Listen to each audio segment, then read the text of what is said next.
전혀 예상치 못한 일이 벌어져요. 남편이 직장에 쫓겨나고 집에 들어와서 앉아있는 거예요. 체인징 파트너라는 거예요. 체인징 파트너.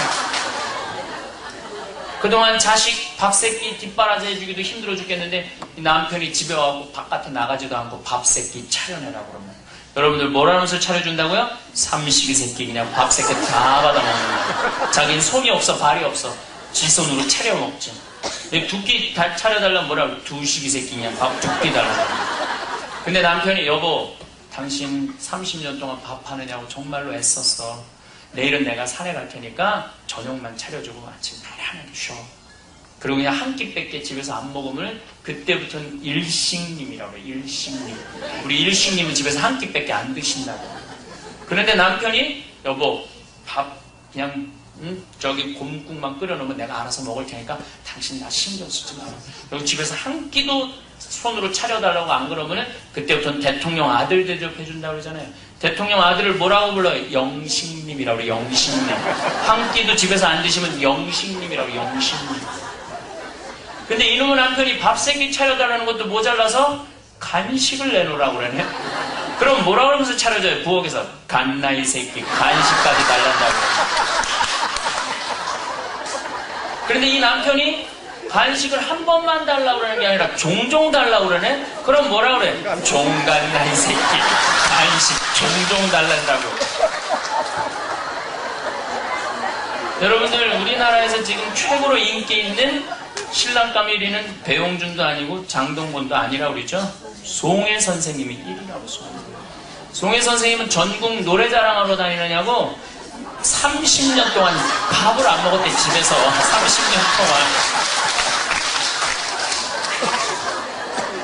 이게 심각한 문제입니다. 자, 여러분들 생각을 해봐요. 여기 계신 여러분들 중에 혹시 진짜 혹시 몰라서 묻는 건데 결혼할 때 혹시 남편 사랑해서 결혼한 분 계세요? 여기 혹시 사랑해서 결혼한 분 계세요? 큰 착각들 하고 있는 거예요. 사랑은 무슨 사랑이에요? 여러분들 여자가 25, 26살쯤 되면은요 그냥 이뻐요. 얼굴도 피부도 이쁘고 뱃살도 안 나와갖고 가슴도 봉긋해 보이고 엉덩이도 이뻐 보이는 거예요. 25, 26 되면은 그런 여자가 막 에스트로겐이 막 쏟아지는 나이예요. 그런데 이 테스토스테론 남성 호르몬이 막 쏟아지는 놈이 그런 여자 보면요 그냥 마음에 끌리게 돼 있어요. 그냥 이쁜 여자를 보면은 사랑해서 끌리는 게 아니야. 이뻐서 끌리는 거예요. 그리고 그때 나오는 호르몬이 뭐냐면 페닐에틸아민이라는 호르몬이 쏟아져 나오는 거예요. 그냥 자꾸 그냥 피부가 예쁘고 그냥 가슴이 그러면 자꾸 그냥 같이 있고 싶고 호르몬이 막 쏟아져 나오는 거예요.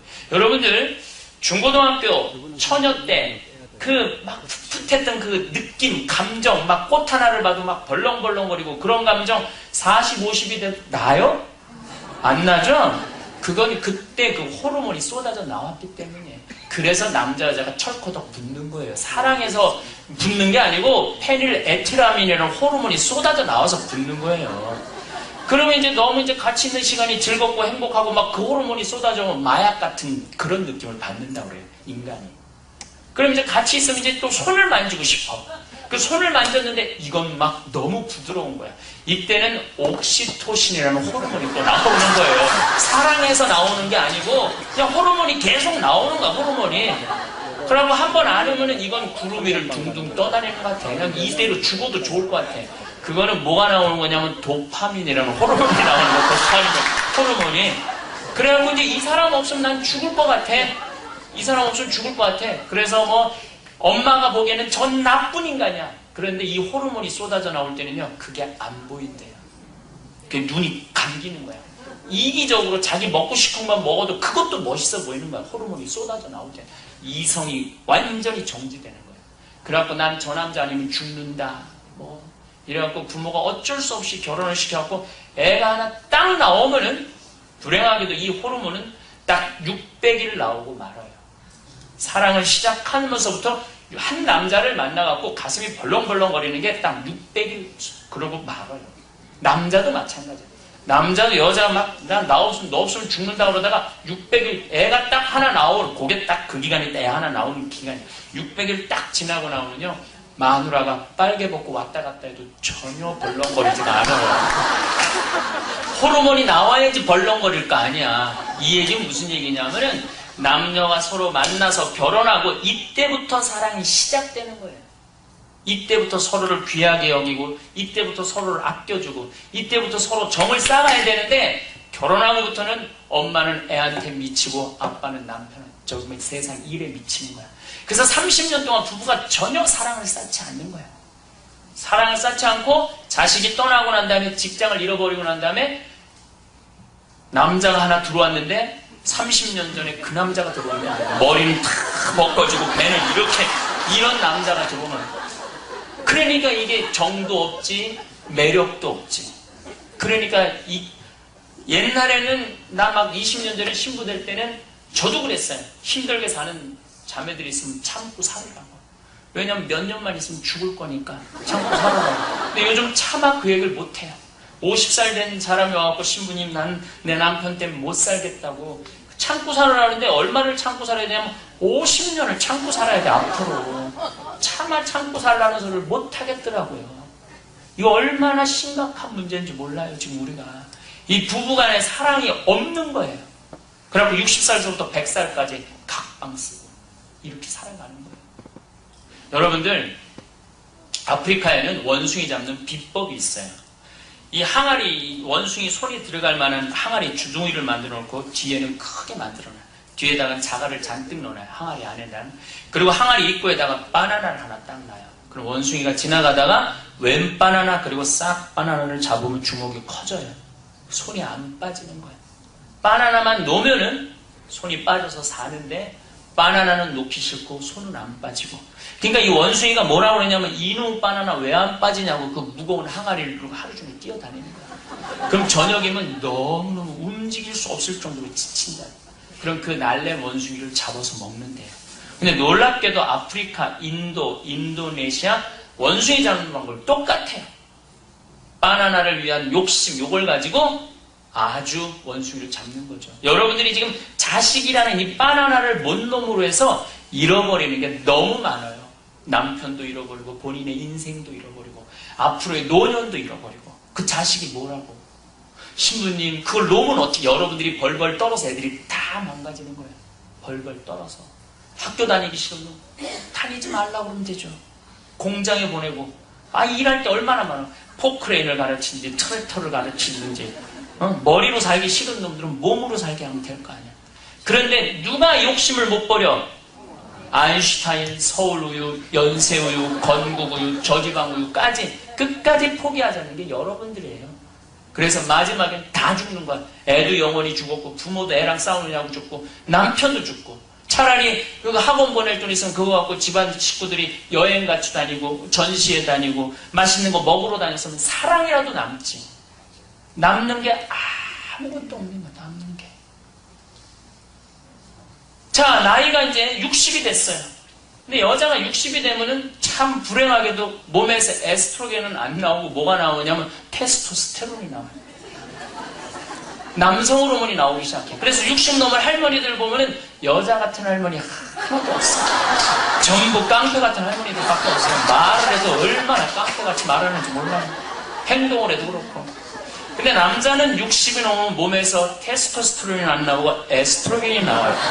여성 호르몬이 나와요. 그래서 60 되면 할아버지들이 여성스러워져요. 그리고 부부싸움을 해도 신혼 때는 부부싸움하면 막 여자가 막 울면서 당신 믿고 따라왔는데 왜 나한테 이러냐고 그러는데 60 넘어갖고 할아버지가 뭐라고 그러면요. 팔뚝도 애 들었다 놨다 해갖고 남편보다 더 굵은데 몸에 테스토스테론도 나오고 무서울 게 뭐 있어. 같이 싸우는 거예요. 그래갖고 막 두들겨 패는 거야, 할아버지를. 그래갖고 노인정에 60 먹은 할아버지, 70 먹은 할아버지, 80 먹은 할아버지, 90 먹은 할아버지가 마누라한테 두들겨 맞아갖고 눈탱이가 밤탱이가 돼갖고 노인정에서 신세한탄을 하는 거야. 그냥 형들이 60 먹은 눈탱이 밤탱이 된 동생한테 물어봤어요. 너는 왜 아침부터 눈탱이가 밤탱이가 돼갖고 노인정에 와서 그렇게 신세 철양맞게 앉아있냐? 그랬더니 60 먹은 그 할아버지 하는 말이 형들 말도 마. 나는 마누라 무서워서 못 살겠어. 왜? 아, 글쎄 아침에 국이 짜길래 왜 이렇게 국이 짜냐고 그랬더니 짜면 짠 대로 먹지 뭐 이렇게 말이 많으냐고 두들겨 맞아갖고 눈탱이가 밤탱이 됐다는 거예요. 70 먹은 형 왜 눈탱이 밤탱이 됐냐고 그러니까 아, 글쎄 이놈의 마누라가 해만 뜨면 가방을 들고 나가길래 오늘도 밥 안 해주고 어딜 나가냐고 그러니까 내가 나가 놀아대는데 네가 보태준 게 뭐 있냐 그래서 쭉 옆에 갖고 눈탱이 봤습니다. 80 먹은 할아버지는 형은 왜 눈탱이 밤탱이 됐냐고 그러니까 아, 난 집에 있는 게 하도 심심하길래 그냥 마누라 나가는 길에 나도 따라 나가면 안 되느냐고 그랬더니 어딜 따라 나오냐고 두들겨 맞아고 밤탱이 된 거예요. 90 먹은 형한테 형 왜 눈탱이 밤탱이 됐냐고 그러니까 글쎄 아침에 눈을 떴더니 밤새 안 죽고 또 눈 떴다고 눈탱이 밤탱이 됐다. 이게 참 우리나라 현실이에요. 우리나라 현실.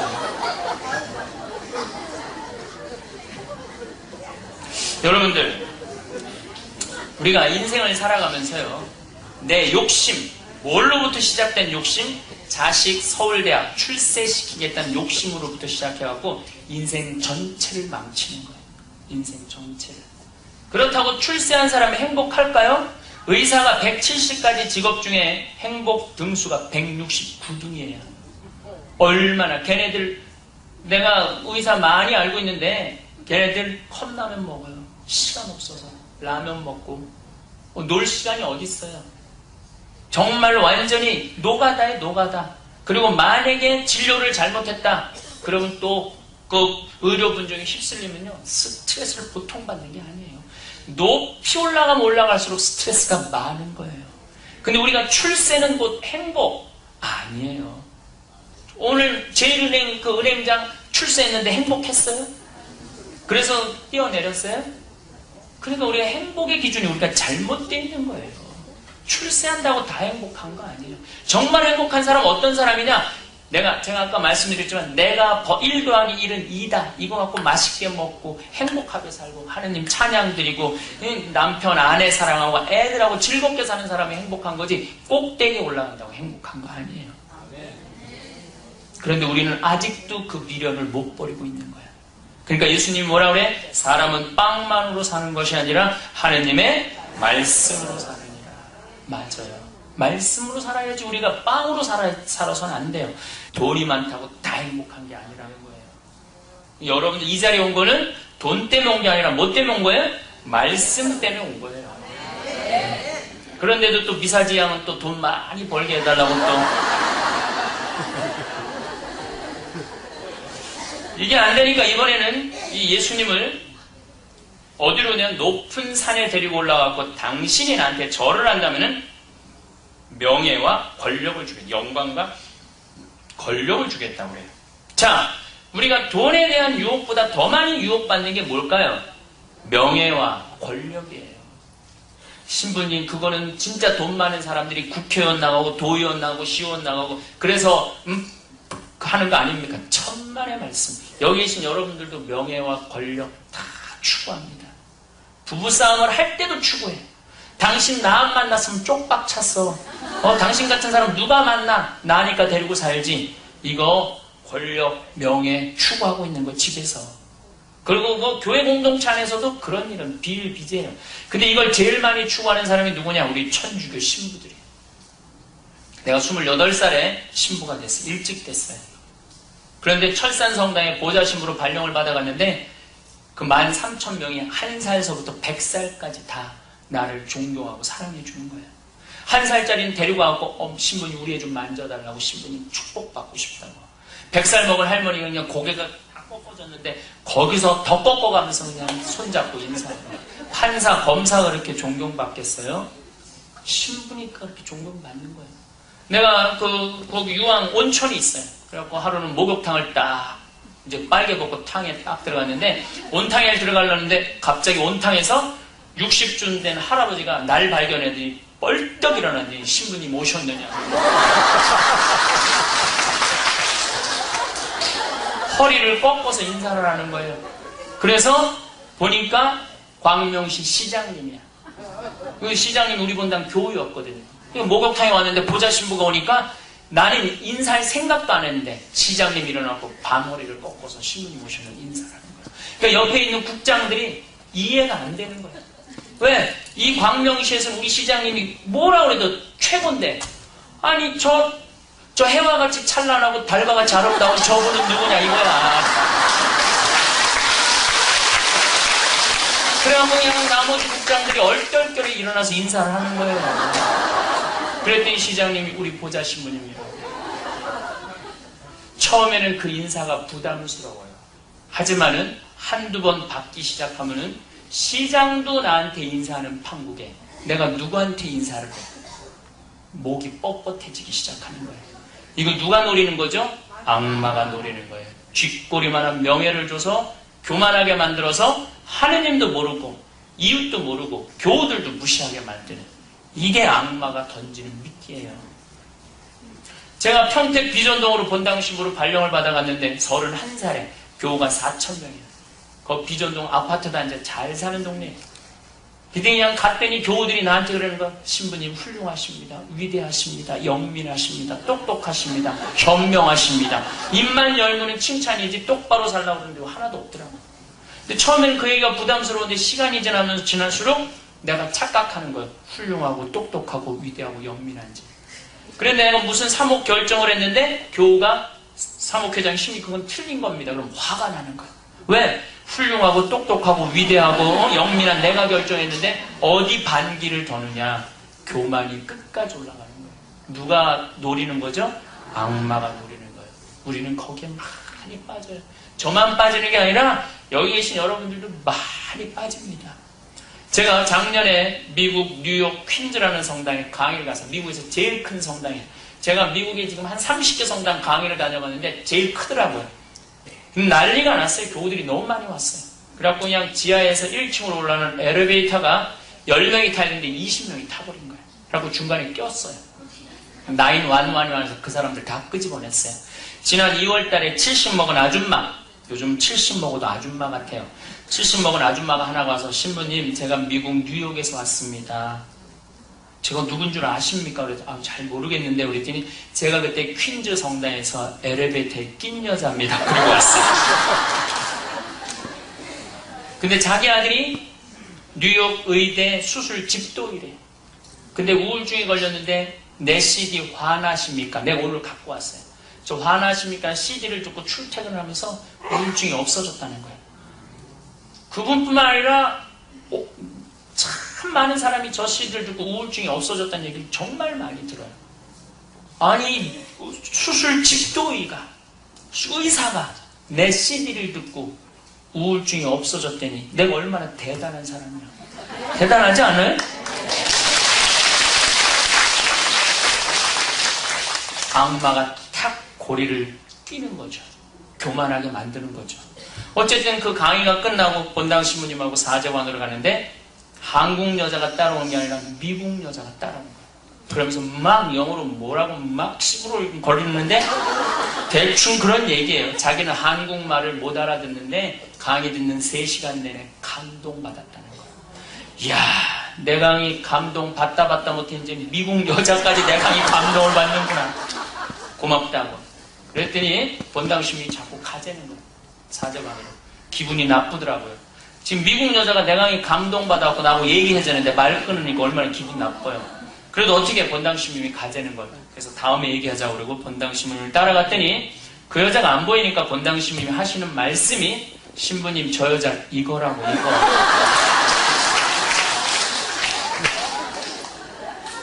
명예와 권력, 영광을 추구하기 시작하면요, 미친 사람이 주는 영광도 덥석덥석 받아먹는 게 인간이에요. 그건 우리 모두가 빠질 수 있는 유혹이에요. 여기 계신 분들, 고향이 삼척이신 분들 많으실 거예요. 삼척인 분들 없으세요? 없으세요? 아는 척, 가진 척, 잘난 척. 특히 성당에서 보면은 이거 아는 척 하는 사람들 많아요. 뭐 좀 대화만 하면은 자기가 다 알아. 거기 다 전문가야. 뭐 얘기만 나오면. 그런 사람 있어 없어요? 주위에? 많죠? 세발 낙지, 낙지가 발이 3개다. 이렇게 그냥 우기는 사람 많아요. 제가 한 번은 그 서울 모본당에 강의를 갔어요. 서울 모본당에 강의를 갔는데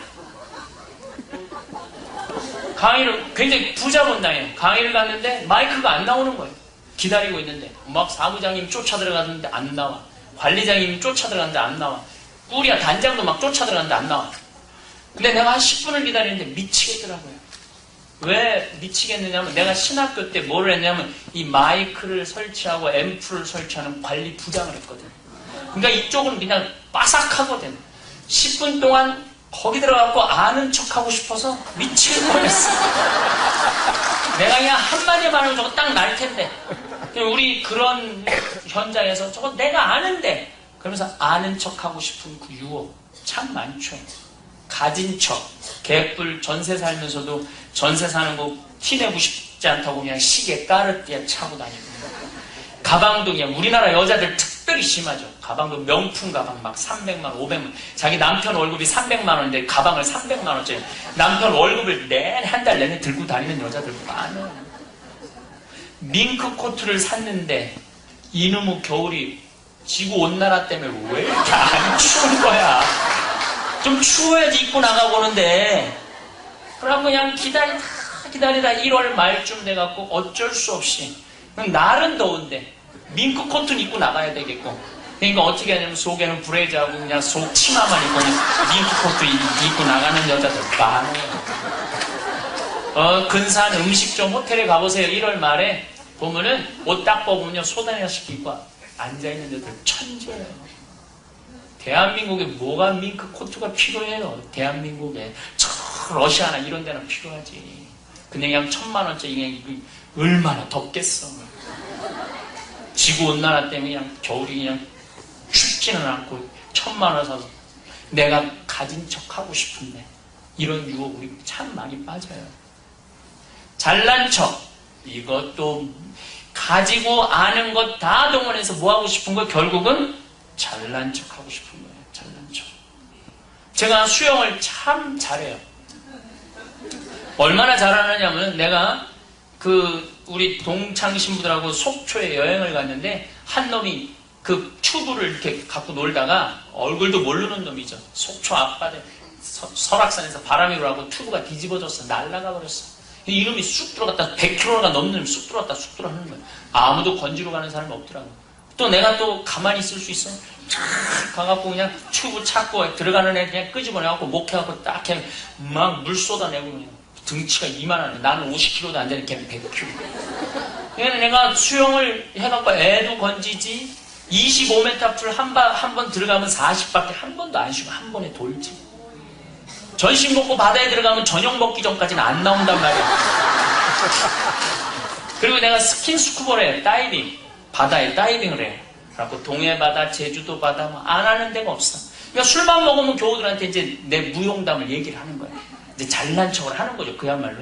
근데 한 번은 그렇게 먹고 막 얘기를 하는데 여기 능평 교우들이 있어. 그 능평에서 그랬어. 아니 나는 저기 25m 풀 40밖에 한 번도 안 쉰다고 그랬는데 여자 하나 자매지. 자기는 100밖에 한 번도 안 쉬고 돈 되는 거야. 아니 내가 잘난 척할 때 신부님 훌륭하십니다. 대단하십니다. 위대하십니다. 이러면 내가 기분이 좋은데 나를 확 깔아뭉개는 거야.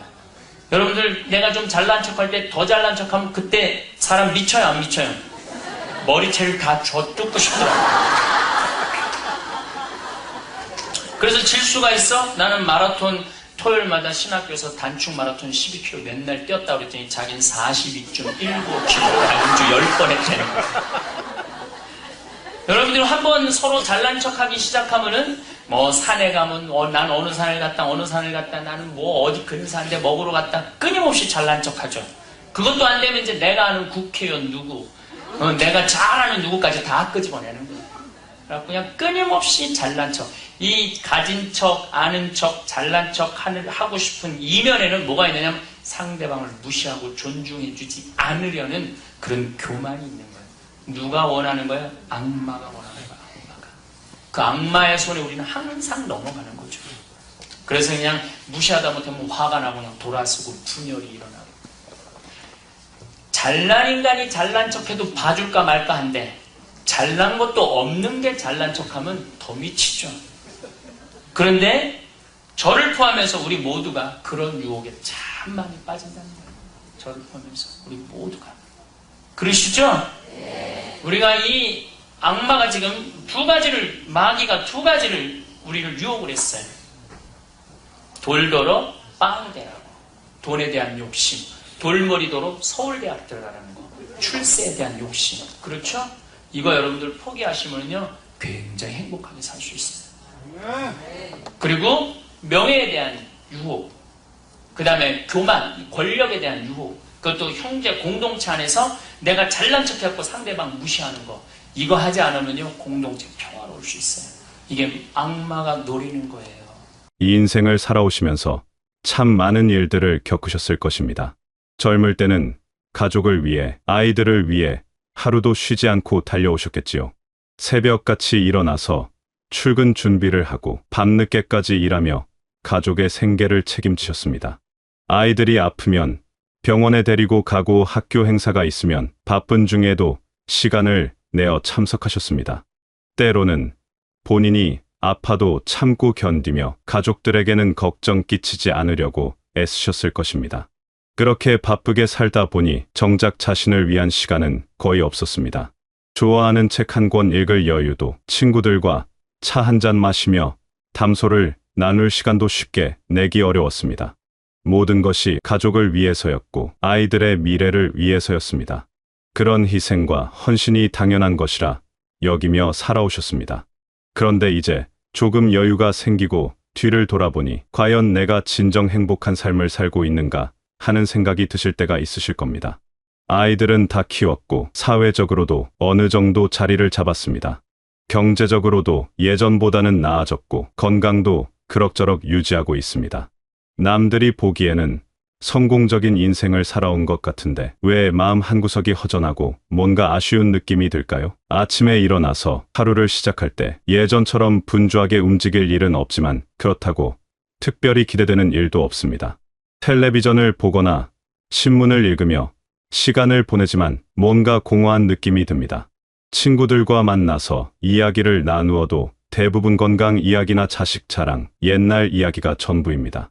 그러면서 문득 나는 지금 무엇을 위해 살아가고 있는가? 라는 질문이 떠오릅니다. 혹시 정말 중요한 것들을 놓치고 살아온 것은 아닐까요? 가족을 위한다는 명목으로 정작 가족들과 진정한 대화를 나누지 못했던 것은 아닐까요? 성공하기 위해 애쓰면서 정작 내 마음의 평안은 잃어버린 것은 아닐까요? 남들에게 인정받으려고 노력하면서 정작 내 자신을 소홀히 한 것은 아닐까요? 이런 생각들이 드시는 것은 지극히 자연스러운 일입니다. 이 인생의 어느 시점에서는 누구나 이런 질문들을 하게 됩니다. 그리고 이런 질문을 하게 되었다는 것 자체가 사실은 큰 축복입니다. 아직 늦지 않았다는 뜻이니까요. 이 인생의 후반부를 맞이한 지금 진정한 행복이 무엇인지 한번 차근차근 생각해 볼 시간입니다. 그동안 추구해왔던 것들이 과연 진정한 행복을 가져다 주었는지, 앞으로는 무엇을 위해 살아가야 하는지 깊이 성찰해 볼 필요가 있습니다. 이런 성찰을 통해 남은 인생을 더욱 의미 있고 평안하게 살아갈 수 있을 것입니다. 그 허전함의 가장 큰 원인 중 하나는 아마도 부부 관계일 것입니다. 처음 결혼할 때를 떠올려 보세요. 그때는 정말 세상에 둘만 있는 것 같았지요. 서로의 작은 말 한마디, 웃음 하나에도 가슴이 두근거리고 함께 있는 시간이 너무나 소중했습니다. 그런데 언제부터인가 그 설렘이 사라지고 서로가 당연한 존재가 되어버렸습니다. 사실 이런 변화는 지극히 자연스러운 일입니다. 처음에 뜨거운 열정이 영원히 계속될 수는 없으니까요. 하지만 문제는 그 후에 일어납니다. 많은 부부들이 그 열정이 식은 후에 진정한 사랑을 키워나가는 대신 서로에게서 점점 멀어져 갑니다. 아이들이 태어나고 생활이 바빠지고 각자 해야 할 일들이 많아지면서 부부는 더 이상 연인이 아니라 그저 한 집에 사는 동거인이 되어버립니다. 특히 아이들이 어릴 때는 온 신경이 아이들에게만 쏠립니다. 밤늦게 들어온 남편에게 아이 좀 봐달라고 말하는 것이 전부이고 아내의 고단함을 이해하지 못한 채 피곤하다며 잠자리에 드는 것이 일상이 됩니다. 대화는 점점 줄어들고 서로의 마음을 들여다보는 시간은 사라집니다. 그러다 보면 같은 공간에 있어도 마음은 점점 멀어져만 갑니다. 그런 상태로 수십 년을 살아오다 보면 아이들이 다 자라서 독립한 후에는 정말 할 말이 없어집니다. 아침에 일어나서 오늘 날씨가 좋네라는 말조차 어색해집니다. 저녁 식사 시간에도 텔레비전 소리만 들릴 뿐 서로의 목소리는 들리지 않습니다. 그러면서 우리가 언제부터 이렇게 남남이 되었을까 하는 생각이 듭니다. 하지만 이런 상황을 그저 나이 탓으로 돌리거나 어쩔 수 없는 일로 받아들일 필요는 없습니다. 지금이라도 늦지 않았으니까요. 처음에 그 뜨거운 열정은 돌아오지 않을지 모르지만 더 깊고 진실한 사랑을 만들어갈 수 있습니다. 그런 사랑은 젊은 시절의 열정보다 오히려 더 소중하고 의미 있는 것입니다. 먼저 서로에 대한 관심부터 되찾아야 합니다. 상대방이 무엇을 좋아하는지, 요즘 어떤 생각을 하며 사는지, 무엇을 힘들어하는지 알아보려고 노력해야 합니다. 오랜 시간 함께 살았다고 해서 상대방을 다 안다고 생각하는 것은 착각입니다. 사람은 계속 변하고 성장하니까요. 그러니 상대방을 새로운 사람으로 만난다는 마음으로 다가가 보세요. 작은 것부터 시작해도 됩니다. 함께 산책을 하며 대화를 나누거나 같이 차 한 잔 마시며 하루 있었던 일을 이야기해 보세요. 상대방이 좋아하는 음식을 해주거나 함께 좋아했던 음악을 듣는 것도 좋습니다. 처음에는 어색할 수 있지만 조금씩 마음의 문이 열리기 시작할 것입니다. 그리고 무엇보다 중요한 것은 감사하는 마음입니다. 지금까지 함께 살아온 모든 시간들, 힘들 때 곁에 있어준 것, 가족을 위해 희생해준 것들에 대해 진심으로 고마워해야 합니다. 당연하게 여겨왔던 것들이 사실은 얼마나 소중한 것인지 깨달을 때 비로소 진정한 사랑이 시작됩니다. 서로의 단점보다는 장점을 보려고 노력하고 잘못을 지적하기보다는 격려해주세요.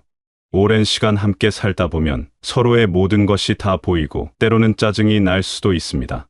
하지만 그럴 때일수록 상대방의 좋은 점들을 떠올려 보세요.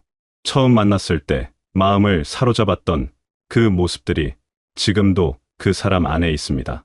부부가 진정한 사랑을 나누며 사는 모습을 보면 얼마나 아름다운지 모릅니다.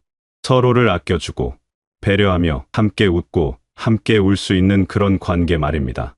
그런 부부의 모습을 본 자녀들은 결혼에 대한 좋은 본보기를 갖게 되고 주변 사람들에게도 큰 감동을 줍니다. 이제라도 늦지 않았습니다. 오히려 지금이 더 좋은 때일 수도 있습니다. 아이들 키우느라 바쁜 시간은 지나갔고 이제는 온전히 서로에게 집중할 수 있는 시간이 생겼으니까요. 처음 만났을 때의 그 설렘은 아닐지라도 더 깊고 진실한 사랑으로 인생에 남은 시간을 채워나가시기 바랍니다.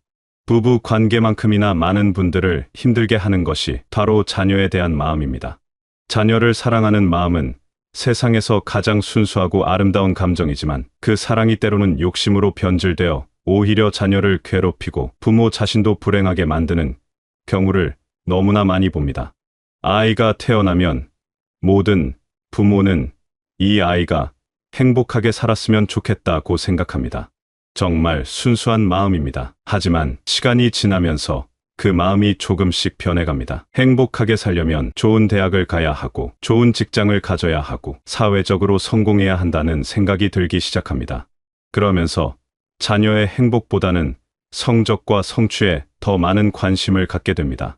처음에는 아이를 위한다는 마음으로 시작합니다. 좋은 유치원에 보내고 여러 가지 학원에 다니게 하고 좋은 학교에 가기 위해 이사까지 합니다. 아이가 조금이라도 성적이 떨어지면 밤잠을 설치며 걱정하고 다른 아이들과 비교하며 조바심을 냅니다.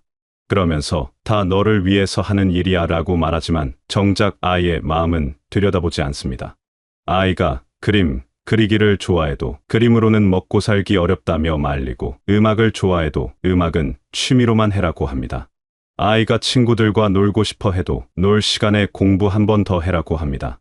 그러면서 아이의 진정한 관심사나 재능, 그리고 무엇보다 아이가 진짜 원하는 것이 무엇인지는 묻지 않습니다.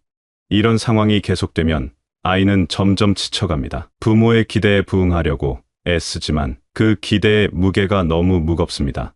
좋은 성적을 받아도 더 잘할 수 있지 않냐는 말을 듣고 조금이라도 성적이 떨어지면 왜 이렇게 했냐는 핀잔을 듣습니다. 아이는 부모의 사랑을 받으려면 계속 성과를 내야 한다고 생각하게 되고 자신의 존재 자체보다는 성취로만 자신을 평가하게 됩니다. 더 안타까운 것은 이런 과정에서 부모와 자녀의 관계가 점점 멀어진다는 것입니다. 아이는 부모와 대화할 때마다 성적이나 진로 이야기만 나오니까 점점 말을 하지 않게 됩니다. 부모는 아이가 무엇을 생각하는지, 무엇을 힘들어하는지 알 수 없게 되고, 아이는 부모를 진정한 이해자가 아니라 감시자로 여기게 됩니다. 그러면서 세월이 흘러 아이가 성인이 되어도 이런 관계는 계속됩니다. 결혼 상대를 고를 때도 집안이 어떠냐, 각벌이 어떠냐, 직업이 어떠냐를 먼저 따지고, 손자, 손녀가 태어나면 또다시 그 아이들에게 같은 기대를 갖습니다. 그러면서 정작 자녀가 행복한지, 만족스러운 삶을 살고 있는지는 관심이 없습니다. 이런 모습을 보면서 자녀들은 어떤 생각을 할까요? 부모님은 나 자체를 사랑하는 것이 아니라 내가 이룬 성과만 사랑하는구나 라고 생각합니다. 그래서 성인이 되어서도 부모에게 마음을 터놓지 못하고, 힘든 일이 있어도 부모보다는 다른 사람에게 먼저 털어놓습니다. 부모는 그런 자녀를 보며 내가 이렇게 키웠는데 왜 나를 멀리하나 라고 서운해하지만 그 이유를 진정으로 이해하지는 못합니다. 사실 자녀에 대한 이런 욕심은 돈에 대한 욕심보다도 더 위험할 수 있습니다. 돈에 대한 욕심은 그래도 자신의 문제이지만, 자녀에 대한 욕심은 다른 사람의 인생을 좌지우지하려는 것이니까요. 그리고 그 욕심을 사랑이라는 이름으로 포장하기 때문에 더욱 위험합니다. 아이는 부모의 사랑을 받고 싶어서 그 욕심에 맞춰 살려고 하지만 그 과정에서 자신의 진정한 모습을 잃어버리게 됩니다. 그렇다면 어떻게 해야 할까요? 가장 중요한 것은 자녀를 독립된 인격체로 인정하는 것입니다. 아이는 부모의 소유물이 아니라 하나의 완전한 사람입니다. 부모와는 다른 생각을 가질 수 있고, 부모가 원하는 것과는 다른 길을 걸을 수도 있습니다. 그것이 자연스러운 일입니다. 아이가 어릴 때부터 너는 어떻게 생각하니? 라고 묻는 습관을 가져보세요. 성적이나 성과에 대한 질문보다는 오늘 학교에서 재미있는 일이 있었니? 요즘 뭔가 힘든 일은 없니? 같은 질문을 해보세요. 아이의 마음을 들여다보려고 노력하고, 아이가 진정으로 원하는 것이 무엇인지 알아보려고 하세요.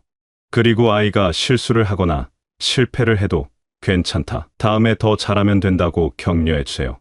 성공했을 때만 사랑받는 것이 아니라 어떤 상황에서든 사랑받는다는 것을 느끼게 해주는 것이 중요합니다.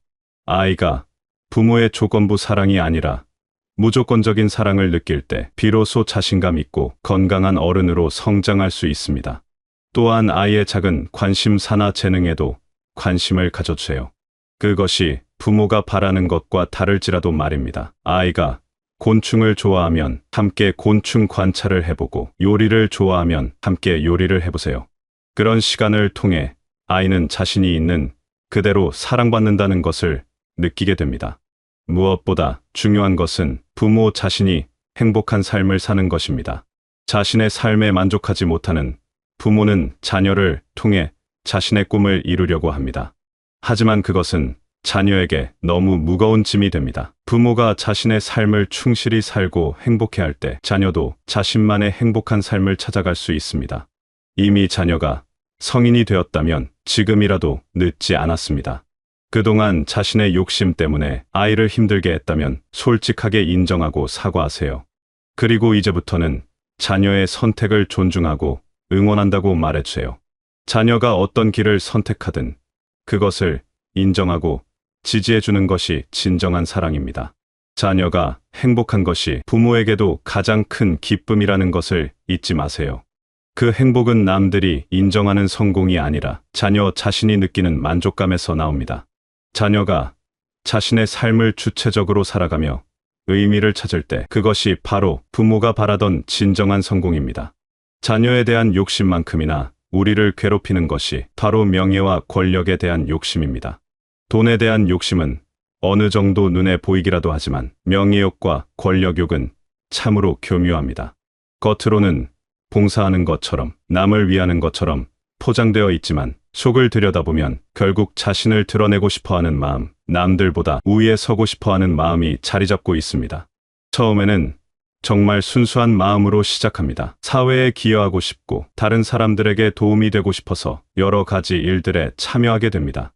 직장에서든 동호회에서든 종교단체에서든 지역사회에서든 열심히 활동하며 인정받기 시작합니다. 사람들이 정말 대단하시네요. 없어서는 안 될 분이에요. 말해주면 기분이 좋아집니다. 그런데 문제는 그 다음부터입니다. 그런 인정과 칭찬의 맛을 들이게 되면 점점 더 큰 인정을 받고 싶어집니다. 처음에는 뒤에서 묵묵히 일하는 것으로 만족했지만 이제는 앞에 나서서 사람들에게 보이고 싶어 합니다. 회의에서 발언할 때도 정말 필요한 말보다는 자신의 존재감을 드러내는 말을 하게 됩니다. 그러면서 자신보다 주목받는 사람이 있으면 은근히 질투심이 생깁니다. 내가 더 열심히 했는데 왜 저 사람만 인정받지 하는 생각이 듭니다. 다른 사람의 성공을 진심으로 축하하기보다는 속으로 시샘하게 되고 그 사람의 단점을 찾아서 폄하하려고 합니다. 자신이 그런 마음을 갖고 있다는 것을 인정하기는 싫지만 마음 깊은 곳에서는 분명히 그런 감정이 꿈틀거립니다. 직장에서도 마찬가지입니다. 처음에는 열심히 일해서 인정받고 싶다는 순수한 마음으로 시작했지만 어느 순간부터는 승진과 권력에 욕심이 생깁니다. 자신보다 먼저 승진한 동료를 보면 배가 아프고 후배가 자신을 추월하면 견딜 수 없어집니다. 그러면서 내가 더 능력이 있는데, 내가 더 경력이 많은데 라고 불평하게 됩니다. 권력을 얻게 되면 또 다른 문제가 생깁니다. 처음에는 그 권력을 좋은 일에 쓰겠다고 다짐했지만 시간이 지나면서 그 권력 자체에 취하게 됩니다. 사람들이 자신에게 고개를 숙이고 비위를 맞추는 것이 좋아집니다. 자신의 말 한마디에 사람들이 움직이는 것을 보면서 우쭐해집니다. 그러면서 점점 다른 사람들을 무시하게 되고 자신의 의견이 항상 옳다고 생각하게 됩니다. 이런 교만한 마음은 참으로 무서운 것입니다. 자신도 모르는 사이에 다른 사람들을 깔보게 되고 자신보다 지위가 낮은 사람들에게는 함부로 대하게 됩니다. 말투도 거칠어지고 표정도 차갑게 변합니다.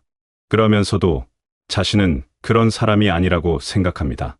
오히려 자신이 희생하고 있다고, 남들을 위해 어려운 일을 도맡아 하고 있다고 생각합니다. 하지만 주변 사람들은 그런 변화를 다 알아차립니다. 처음에는 존경하고 따랐던 사람들도 점점 거리감을 느끼게 됩니다. 가족들도 집에서까지 권위적인 모습을 보이는 것을 견디기 어려워합니다. 그런데 정작 본인은 사람들이 나를 이해하지 못한다, 내가 이렇게 노력하는데 왜 고마워하지 않을까라고 생각합니다. 더 안타까운 것은 그런 명예와 권력이 영원하지 않다는 것입니다. 언젠가는 그 자리에서 물러나야 하는 날이 옵니다. 은퇴를 하거나 다른 사람에게 자리를 내주어야 할 때가 오는 것입니다. 그런데 그동안 그런 지위와 권력에만 의존해서 살아왔다면 그것을 잃었을 때 정말 큰 상실감을 느끼게 됩니다. 예전에는 사람들이 자신을 찾아와서 인사를 하고 조언을 구했는데 이제는 아무도 찾아오지 않습니다. 전화도 잘 오지 않고 모임에 가도 예전처럼 중심이 되지 못합니다. 그러면서 세상이 참 야박하다, 사람들이 배은망덕하다고 생각하게 됩니다. 하지만 그것은 세상이 야박한 것이 아니라 그동안 자신이 진정한 사람들보다는 지위와 권력에만 의존해서 관계를 맺었기 때문입니다. 이런 명예욕과 권력욕은 정말 교묘합니다. 겉으로는 봉사하는 것처럼 보이고 남을 위하는 것처럼 포장되어 있기 때문에 자신도 모르는 사이에 빠져들게 됩니다. 그리고 한번 그런 욕심에 사로잡히면 거기서 벗어나기가 참 어렵습니다. 마치 중독과 같아서 더 많은 인정, 더 높은 지위, 더 큰 권력을 원하게 됩니다. 그렇다면 이런 덫에서 어떻게 벗어날 수 있을까요? 가장 중요한 것은 자신의 마음을 정직하게 들여다보는 것입니다. 내가 정말 남을 위해서 이 일을 하고 있는가, 아니면 나 자신을 드러내고 싶어서 하는 것인가를 스스로에게 물어보는 것입니다. 쉽지 않은 질문이지만 정말 중요한 질문입니다. 다른 사람이 인정받을 때 내 마음이 어떤지도 살펴보세요. 진심으로 축하하고 기뻐할 수 있는지, 아니면 은근히 질투나 시기심이 생기는지 말입니다. 만약 후자라면 그것은 내 안에 명예욕이 있다는 증거입니다. 그런 마음을 발견했다고 해서 자신을 너무 책망하지는 마세요. 그런 마음은 누구에게나 있는 것이니까요. 중요한 것은 그것을 인정하고 고쳐나가려고 노력하는 것입니다. 진정한 섬김은 뒤에서 묵묵히 하는 것입니다. 아무도 모르게, 아무도 인정해주지 않아도 기꺼이 할 수 있는 일이야말로 진정한 봉사입니다. 남들이 보지 않는 곳에서도 성실하게 일하고 칭찬받지 못해도 불평하지 않는 것이 진정한 섬김의 자세입니다. 또한 다른 사람들을 진심으로 존중하는 마음을 가져야 합니다. 지위가 높고 낮음에 상관없이 모든 사람을 소중한 존재로 여기는 것입니다. 청소하는 분에게도 정중하게 인사하고 후배들의 의견도 겸손하게 들어보는 것입니다. 그런 마음가짐이 있을 때 진정한 지도자가 될 수 있고 진정한 존경을 받을 수 있습니다. 겸손한 마음을 잃지 않는 것도 중요합니다. 아무리 많은 것을 이루고 높은 자리에 올라도 자신은 여전히 부족한 사람이라는 것을 잊지 않아야 합니다. 다른 사람에게서 배울 점이 있다는 열린 마음을 가지고 자신의 실수나 부족함을 인정할 수 있는 용기를 가져야 합니다. 무엇보다 중요한 것은 진정한 가치가 무엇인지를 아는 것입니다. 남들의 인정이나 높은 지위보다는 진실한 마음, 따뜻한 인간관계, 내면의 평안이 더 소중한 것임을 깨달아야 합니다. 그런 것들은 아무도 빼앗아갈 수 없는 진정한 보물입니다. 지금까지 명예욕이나 권력욕에 사로잡혀 살아왔다면 이제라도 그런 욕심들을 내려놓아 보세요. 처음에는 허전할 수도 있지만 그런 무거운 짐을 내려놓고 나면 마음이 훨씬 가벼워질 것입니다. 그리고 진정한 자유와 평안을 맛보게 될 것입니다. 그때 비로소 다른 사람들과 진실한 관계를 맺을 수 있고 진정한 행복을 느낄 수 있을 것입니다.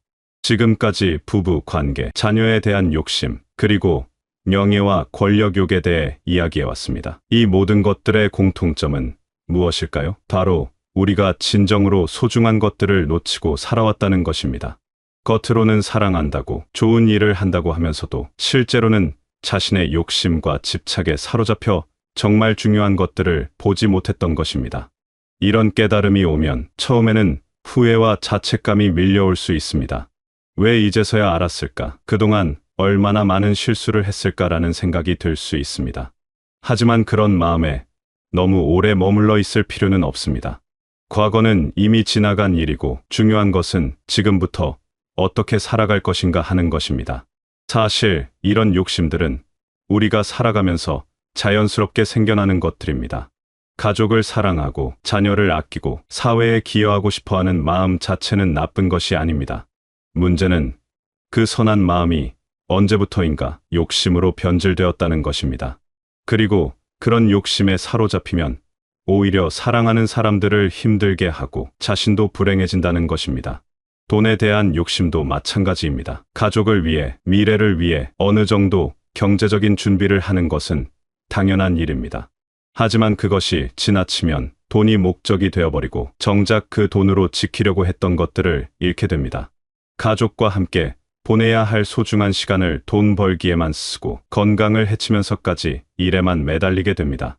하지만 이제는 다릅니다. 이런 것들을 깨닫게 된 것 자체가 큰 축복입니다. 많은 사람들이 평생 이런 욕심들에 사로잡혀 살다가 생을 마감하는데 지금이라도 이것을 알게 된 것은 정말 감사한 일입니다. 이제부터는 진정으로 소중한 것들을 위해 살아갈 수 있는 기회가 생긴 것입니다. 가장 먼저 해야 할 일은 마음을 비우는 것입니다. 그동안 마음속에 쌓아둔 온갖 욕심들과 집착들을 하나씩 내려놓아야 합니다. 쉽지 않은 일이지만 그런 무거운 짐들을 내려놓을 때마다 마음이 가벼워지는 것을 느낄 수 있을 것입니다. 마치 오랫동안 등에 진 무거운 짐을 내려놓는 것과 같습니다. 부부 관계에서는 상대방을 바꾸려 하지 말고 먼저 자신부터 변화해보세요. 상대방의 단점을 지적하기보다는 장점을 찾아서 격려해주고 감사한 마음을 표현해보세요. 작은 것부터 시작해도 됩니다. 아침에 일어나서 잘 잤어요? 하고 안부를 묻고 저녁에는 오늘 고생했어요? 하고 위로해주는 것부터 말입니다.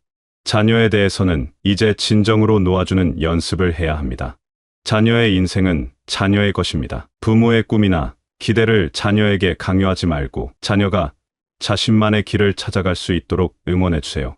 자녀가 실수를 해도 따뜻하게 격려해주고 자녀가 선택한 길이 부모의 마음에 들지 않더라도 존중해주는 것이 진정한 사랑입니다.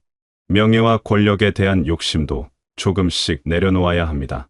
남들에게 인정받고 싶어하는 마음, 다른 사람보다 우위에 서고 싶어하는 마음을 내려놓고 그냥 한 사람의 인간으로서 겸손하게 살아가는 것입니다. 높은 자리에 있을 때나 낮은 자리에 있을 때나 똑같이 따뜻하고 진실한 마음을 가지는 것입니다. 이런 변화들이 하루아침에 일어나지는 않을 것입니다. 오랫동안 몸에 밴 습관들을 바꾸는 것은 쉽지 않습니다. 때로는 예전의 욕심들이 다시 고개를 들 수도 있고 실수를 할 수도 있습니다. 하지만 그럴 때마다 다시 처음 마음으로 돌아가서 진정으로 소중한 것이 무엇인지 생각해 보세요. 진정으로 소중한 것들은 사실 우리 가까이에 있습니다.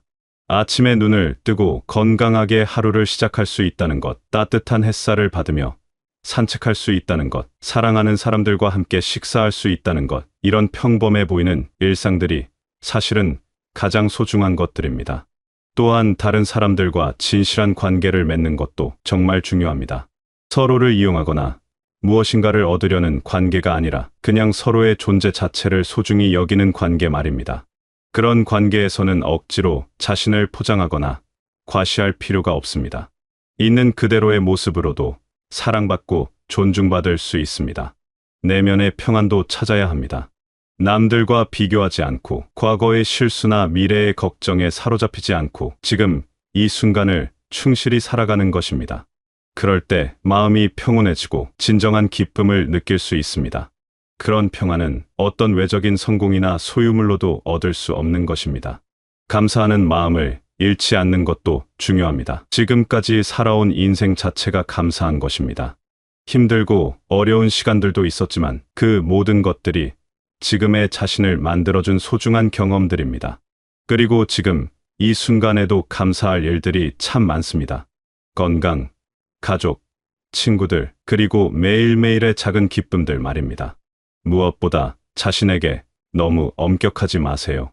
완벽한 사람은 없습니다. 실수도 하고 때로는 욕심도 생기고 남과 비교도 하게 됩니다. 그것이 인간입니다. 중요한 것은 그런 자신을 인정하고 용서하면서도 조금씩 더 나은 사람이 되려고 노력하는 것입니다. 이제 남은 인생을 어떻게 살아갈 것인지 생각해 보세요. 과거의 실수들을 후회하며 보내기에는 남은 시간이 너무 소중합니다. 앞으로는 진정으로 의미 있는 일들을 하며 살아가세요. 그것이 거창한 일일 필요는 없습니다. 가족들과 더 많은 시간을 보내고 오랫동안 연락하지 못했던 친구들과 안부를 나누고 이웃들에게 작은 도움을 주는 것만으로도 충분합니다. 그리고 자신만의 작은 행복들을 찾아보세요. 책을 읽거나 음악을 듣거나 산책을 하거나 취미 활동을 즐기거나 새로운 것을 배우거나 이런 소소한 일들에서 기쁨을 찾는 것입니다. 그런 시간들이 쌓여서 풍요로운 인생이 됩니다. 마지막으로 이 모든 변화의 여정에서 혼자가 아니라는 것을 기억하세요. 같은 고민을 하고 있는 사람들이 많이 있고 여러분을 사랑하고 응원하는 사람들도 있습니다.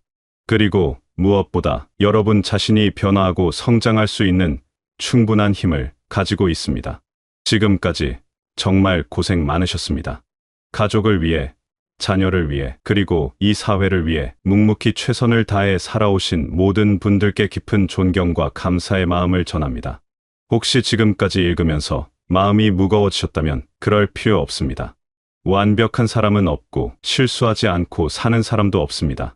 중요한 것은 지금 이 순간 깨달음을 얻었다는 것입니다. 그것만으로도 충분히 의미 있는 일입니다. 당신이 지금까지 살아온 인생은 결코 헛된 것이 아닙니다. 비록 완벽하지 않았을지라도 그 모든 경험들이 지금의 지혜로운 당신을 만들어 주었습니다. 실수했던 순간들조차도 소중한 배움의 기회였습니다.